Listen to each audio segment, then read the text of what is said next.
Hey there everyone, welcome back to the Baseball Blues.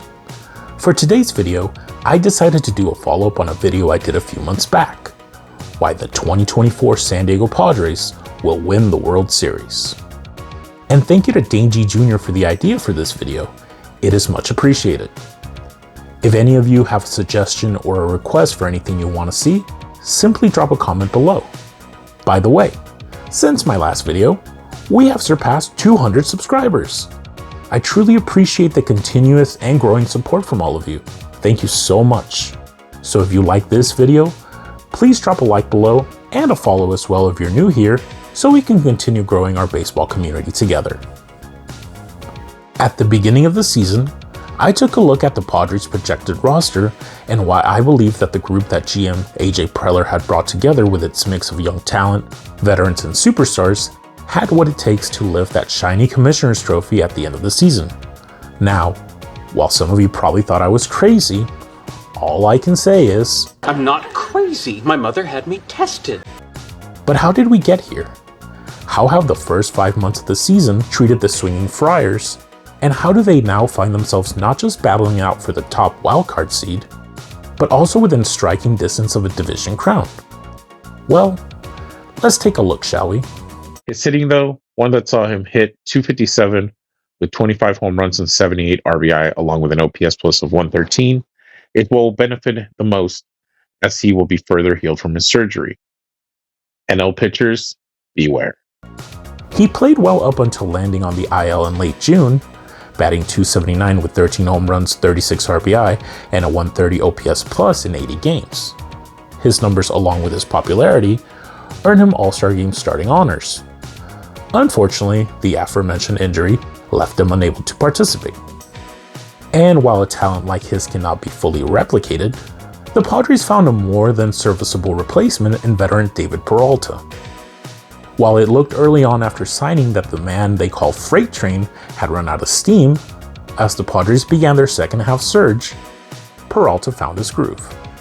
He hit .325 with 5 home runs while driving in 15 RBI in 23 August starts. Tatis was recently activated this week, so it's back to a bench role for Peralta. But if history has taught us anything, a bat like Peralta's will be needed at some point down the stretch. Moving on to the next one. Left field is probably the weakest position on paper of them all. But if Jerks and Profar can at the very least be serviceable, he will only need to fill the role until either one of the Padres' outfield prospects like Jacob Marcy or even potentially a converted Graham Pauley can take over. I called him serviceable. I was just a little off. And I'm okay with that. Profar has been a revelation this season. The 31-year-old, yeah, I know, he's still only 31. Did not have high expectations coming into the year, and I think most of you would have agreed with my previous take on him. But early on, he immediately put the baseball world on notice that this wasn't the same lovable Profar everyone was used to. After spending the offseason working on his swing with Fernando Tatis Sr., Profar began hitting right out of the gate, knocking out hit after hit as he put up a .318 and .344 batting average in the first 2 months of the season respectively. As he continued raking into the summer, he was voted in by fans as the other Padres starting outfielder at the Midsummer Classic, patrolling left field for the National League. He's certainly no Juan Soto, but he has more than delivered when it's mattered most and has made the Soto trade to New York sting far less for Padres fans. As of the making of this video, for the season, the Curacao native has hit .280 with 21 home runs, 81 RBI, and a 136 OPS plus while playing in a league-leading 137 games. Maybe he's not so irrelevant after all. I could go over the rest of my early season predictions for this team, but I don't think any of you want to be here for hours. Instead, let's focus on some of the key reasons this team went from a preseason afterthought to one of the best records in the National League. Manny Machado and Xander Bogaerts are two of the highest paid players on this team and expected to deliver as such. While both struggled early on for different reasons, Machado getting back to full strength after offseason surgery, and Bogart's just plain scuffling, the two infielders have been catalysts for the Friars' resurgence, albeit in different ways, with Machado hitting .274 with 23 home runs, 83 RBI, and a 119 OPS plus, while the man called X has hit much better since returning from a mid-season shoulder injury that cost him almost 2 months, hitting .308 with 3 home runs, 17 RBI, and a 762 OPS in the second half. The rest of the lineup has also delivered when needed, particularly Jake Cronenworth, who has returned to form and showed that last year's struggles were an outlier and not the new norm. The catching tandem of Kyle Higashioka and Luis Campusano have also given the Padres much needed production from the catching position after years of having the offensive vacuum that was Austin Nola behind the plate. The man called Higgy in particular has been a pleasant surprise for the Padres, hitting .230 with a career-high 16 home runs and 43 RBI to go along with a 117 OPS plus. Not bad for the fourth piece acquired in the Juan Soto deal. From the rest of the starting lineup, it's surprisingly Ha-Seong Kim that has regressed from his 2023 numbers, particularly on defense, after what many thought, myself included, was his breakout campaign last year. The 2023 Gold Glove Award winner has hit .233 this year with 11 home runs and 47 RBI, but has still managed to put up a 2.4 WAR offensively. And then there is the biggest surprise of all, Jackson Merrill. Now, I won't dive too deep into his season here, since I covered him extensively in my recent Rookie of the Year video, which you can watch in the link appearing right about now. Merrill has been a revelation and the most consistent hitter in the Padres lineup this year, having hit at least .259 in every month of the season so far, with a .320 and .303 batting average in June and August respectively that have earned him Rookie of the Month in each of those 2 months.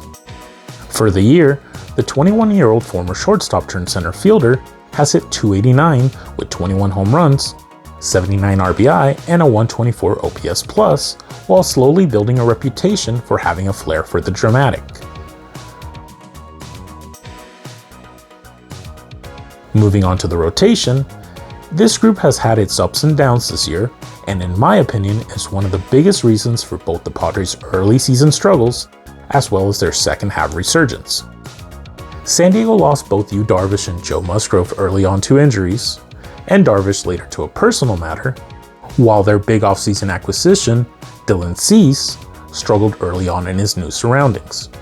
In fact, it was mostly knuckleballer Matt Waldron, who I admittedly didn't expect much from going into the year, and Michael King that kept the rotation above water and the team hovering around 500 in the early months.